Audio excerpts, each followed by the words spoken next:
Haleluya, shalom shalom. Yesu nashimwe cyane bene data, muraho neza mwese abo Yesu agira ubuntu, mbaye ikaze na karibu ku Wano TV. Nitwa Evangeliste Mama Teta, umwana w'Imana, Imana agira ubuntu bwo kuvuga ubutumwa mu mahanga yose. Ikaze cyane mwene data, ugeze kuri YouTube channel bwa mbere, uhawe ikaze mu muryango mugari w'abana b'Imana. Nagusabaga ngo ntugende utiyandikishije ukanda kuri ako kajambo k'umukara cyangwa umutuku kanditseho sabone cyangwa subscribe kuri telefone yawe. Nurangiza ukande no kunzogera kugira ngo ninzajya nshyiraho video nshyashya ujye uhita uyibona. Hari abantu benshi mwanyandikiye muri commentaire mumbaza ngo dusenga gute. Mwari navuze muri video itambutse ngo dusenga buri mugoroba kuri Zoom. Niyo mpamvu buri video yose nzajya nshyiraho link ya Zoom. Noneho saa 2 nizigera ujye uza kuri YouTube ukande kuri link winjire. Imana iguhe umugisha cyane. Reka tujye imbere y'Imana dusenge, ubundi nze mvuge iki Imana yashyize ku mutima wanjye. Mana nziza, Mana igira neza, se umwami wacu Yesu Kristo, gitondo nk'iki ngiki ndagushimye kandi ndaguhimbaje. Uri Imana nziza, uri Imana yo kwiringirwa, Uwiteka Nyiringabo, izina ryawe witwa Ndiho. Ndagushimye Data, uhabwe icyubahiro. Mbere yo kuvuga ijambo ryawe banza unyuhagire, unyeze, ununganye amaraso yawe nkure gucyanirwa kwanjye kose. Mana, n'umuntu uzumva rino jambo nawe uzamweze umutunganye mu izina rya Yesu Kristo. Ijambo ryawe ngiye kuvuga Uwiteka, reka ntirunyire mu gutwi ngo ringukire mu kundi, ahubwo ritubere urwego n'impamba bizatugeza iwawe mu ijuru. Icyo mburijemo n'ikidobya na kirogoya mu izina rya Yesu Kristo, amen. Muri iki gitondo rero numvishije mfite umwuka wo gushima Imana. Haleluya. Igihe kirageze kandi kirasohoye tukinjira mu mashimwe. Sinzi uko bizagenda, sinzi uko nuko Imana izabikora, ariko ku buntu bw'Imana tugiye kwinjira mu gihe cyo gushima Imana. Ushobora kubaza igihe mu gihe ubabaye, uri kunyura mu bikomeye, uri kunyura mu bihe bitari byiza ku buzima bwawe, ariko ibihe bihora bisimburana iteka. Tugiye kujya mu gihe cyo gushima Imana mu buryo budasanzwe. Kura amaso ku bibazo, kura amaso ku bigukikije, uvuge ngo Imana ishobora byose yabasha kumpindurira amateka. Imana ishimwe. Reka dusome muri Yesaya ibice 12 kuva ku murongo wa 1 turajya ku murongo wa 5. Dusome mu izina rya Yesu Kristo. Uwo munsi uzavuga uti, Uwiteka ndagushimira yuko nubwo wandakariye uburakari bwawe bushize. Igihe cyawe cyo gutabarwa no gusubizwa kigeze. Yes, uzashima Imana ubwe ngo Mana ndagushima nubwo wari warandakariye uburakari bwawe burashize. Nije mu yindi season y'amashimwe, season yo kuguhimbaza. Nicyo gihe tugiye kugera mu mwene gira kwizera, nanjye ngire kwizera. Ntabwo bizahora turira, ntabwo bizahora twumva ko natwe ntacyo twageraho. Imana yacu ni nziza, uko yagiriye abandi natwe nicyo gihe cyacu mu izina rya Yesu. Dore Imana niyo gakiza kanjye, nzajya niringira ne gutinya, kuko Uwiteka Yehova ari we mbaraga zanjye n'indirimbo yanjye, agahinduka agakiza kanjye.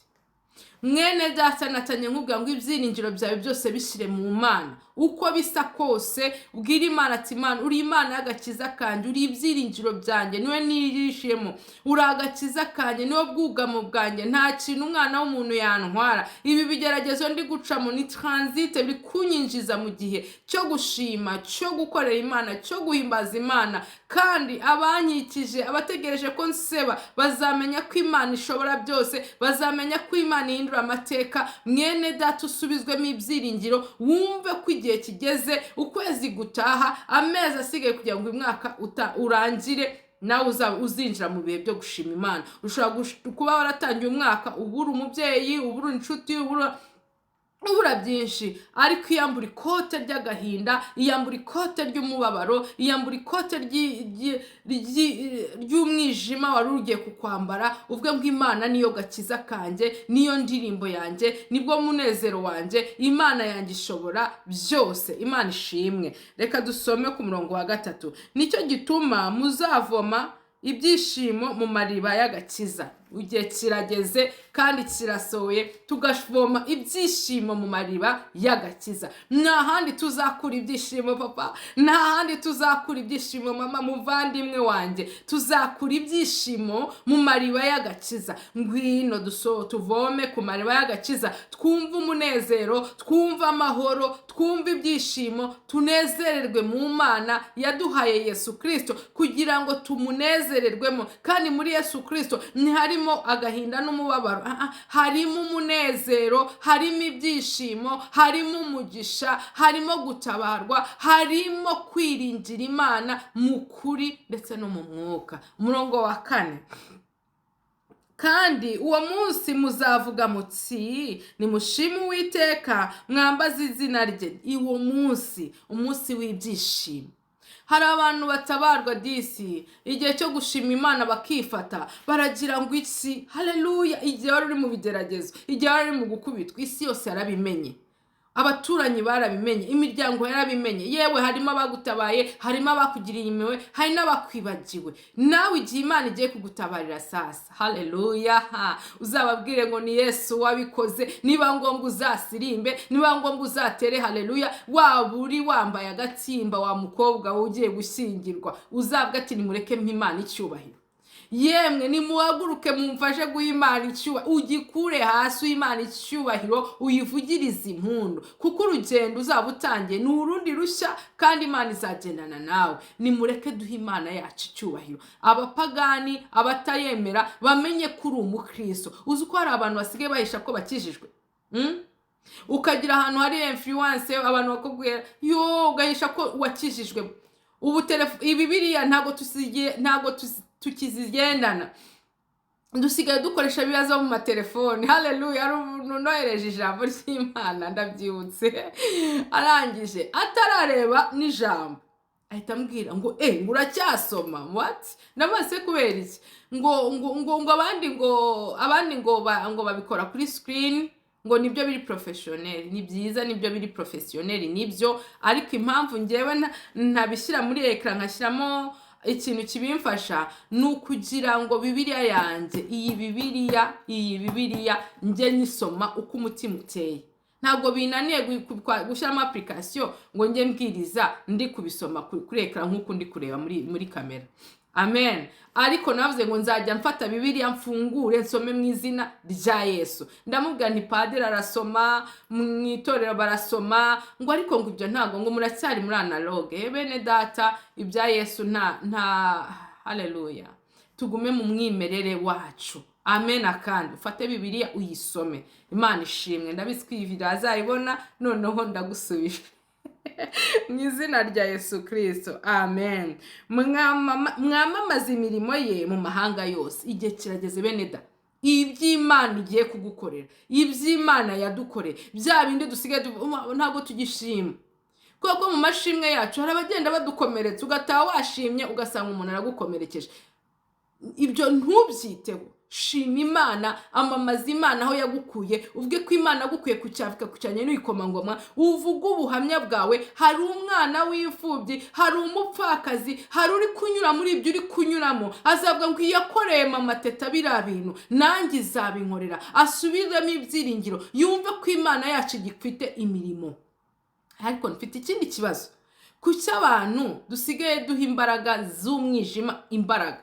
Umuntu araza agasengera abantu bagakira ati yabikuye hehe, yagiye hehe, Imana yacu ko yari cyane uyu munsi niko ikiri, iracyakora imirimo n'ibitangaza. Nitugira kwizera kungana n'akabuto kangana sinapi, Imana izadukoresha iby'ubutwari. Imana abapfuye bazazuka, abarwayi bazakira, ibimuga bizahaguruka, impumyi zizahumuka, amaso yacu azabibonesha amaso yacu, aya maso ayabiri azabibona. Nimureke tugire Imana icyizere, duhaguruke tuvuge ngo Mana nari imfubyi, Imana irandera ndakura, impa kwiga mu bubasha bw'Imana, mu bwenge ndiga ndarangiza, igihe kigeze iranyubakira. Mana igihe kigeze mu rubyaro, abana banje barakuze. Ujye utanga ubwo buhamya. Hari abari bamaze gucika imbaraga, hari abamaze kumva ko Imana itagikora. Yesu ariho, Yesu arakora, Yesu ni umwami. Niyo mpamvu nanjye mbonye akanya mpaguruka nkavuga nti Yesu agira neza. igihe kirageze tugashima, igihe kirageze tukavuga gukomera kw'Imana. Nta soni, nta cimwaro, nta soni mfite zo guhamya Yesu Kristo, nta soni mfite zo kuvuga imirimo n'ibitangaza Imana yanjiriye, nta soni mfite zo kuvuga ko Yesu akiza abarwayi, nta soni mfite ko Yesu mvuga ko Yesu akiza urubwa, nta soni mfite zo kuvuga Yesu ko yishyura amadeni, nta soni mfite ko zo kuvuga Yesu ko atanga ubwenge, nta soni mfite ko mvuga ko Yesu abasha kwishyura abaroya. Yesu arashoboye, Yesu arahambaye, Yesu atanga amahoro. Uko yarari kera n'uyu munsi niko akiri. Mugirire kwizera, mugirire icyizere, amamaza inkuru nziza amahanga yose, ubwira abantu aho yagukuye. Haleluya! Imana ni nziza, Imana igira neza, Imana iratabara, Imana iraruhura. Haleluya! Yesu nahabwa icyubahiro. Imana ishimwe cyane. Haleluya, haleluya. Mwamamaze imirimo ye mu mahanga ye, muvuge yuko izina rye rishyizwe hejuru, izina ry'Imana rishyizwe hejuru. Haleluya! Mubyemere cyangwa mubyange, izina ry'Imana rishyizwe hejuru. Imana yacu niyo ikwiriye kwiringirwa, Imana yacu niyo ikwiriye kuvugirizwa impundu, Imana yacu niyo ikwiriye gutambirwa. Haleluya! Imana yacu irahambaye, nizatuma abana bacu bakura, nizatuma abana bacu bakora iby'ubutwari. Bene data, Imana yacu ni nziza ibihe byose. Umurongo wa 5, muririmbire Uwiteka kuko yakoze ibihebuje byose, ibyo ni ibyamamare mu isi yose. Turirimbire Uwiteka. Imana yacu yakoze ibihebuje, barokore ba Kristo. Mwana w'Imana, wewe wemera Imana, Imana yacu yakoze ibikomeye, iracyabikora, izahora ibikora, izahora itugira neza, izahora idutabara, izahora idukiza urubwa, izahora turwanira intambara nini, izahora iturindira abana.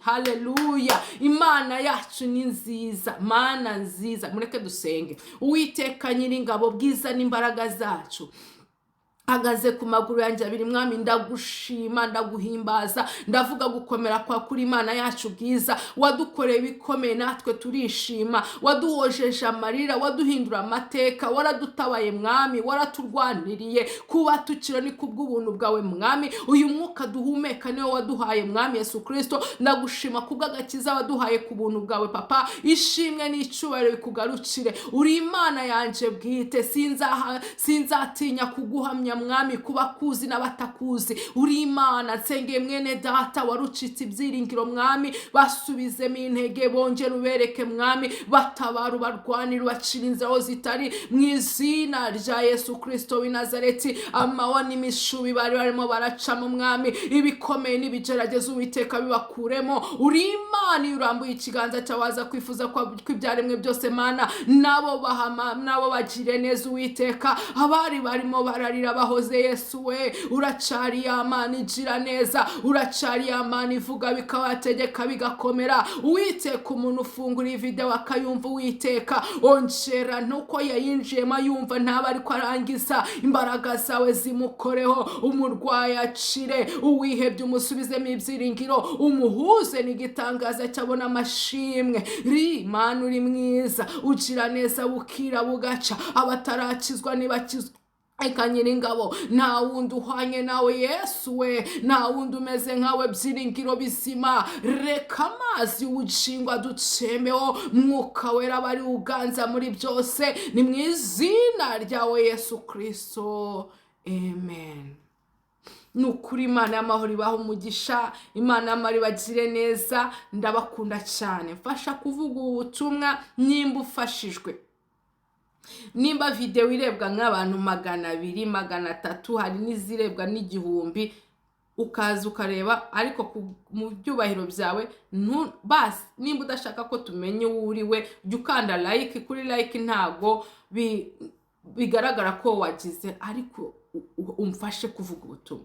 oherereza ubu butumwa. Hari uwihebye ushaka ko Imana imugira neza, ni ukuri siko bizahora. Njye uri kukubwira, hari ibihe naciyemo byo mu myaka yanjye mitoya, ntabwo nari nzi ko naba uyu nguyu, ariko Imana ihindura amateka, Imana igira neza, Imana ishobora byose. Niyamamare mu mahanga yose, niyamamare mu bwoko bwayo, niyamamare mu batayizi, niyamamare mu bayimenye bakayivaho. Izina ry'Imana rihabwa icyubahiro mu izina rya Yesu, amen.